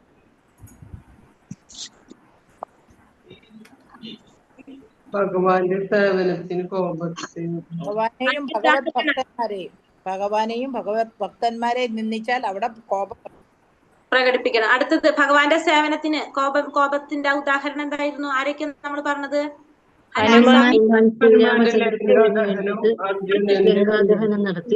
അർജുനൻ. ഓക്കെ. പിന്നെ രസനയുടെ ത്വരകൾ എങ്ങനെയാ നമുക്ക് നിയന്ത്രിക്കാൻ സാധിക്കുക? പ്രസാദം മാത്രം അടുത്തത് ഭൗതികതയുമായി താരതമ്യം പ്രാപിക്കുമ്പോൾ ഉണ്ടാകുന്ന 3 തരത്തിലുള്ള ത്വരകൾ ഏതൊക്കെയാണ്?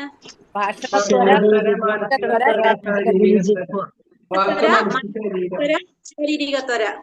അടുത്തത് അവിരോധ പ്രീതിയും വിരോധയുക്ത ക്രോധവും. എന്താണ്? ത്യാഗമാണ്.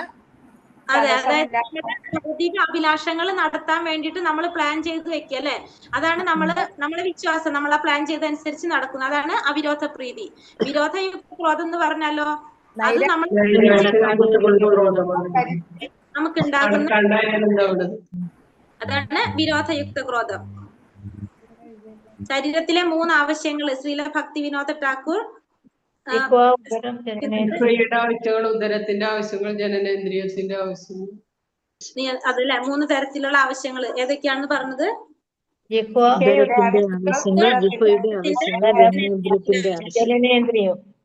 അത്രയല്ല നമ്മൾ എടുത്തിട്ടുള്ളൂ, ബാക്കിയുള്ളത് വന്നിട്ടില്ലല്ലോ. ജിഹ്വയുടെ ആവശ്യങ്ങളെ നിയന്ത്രിച്ചാൽ ബാക്കി നിയന്ത്രിച്ചാൽ ബാക്കി തന്നെ നമുക്ക് ചെയ്യാനായിട്ട് സാധിക്കും. 3 എണ്ണം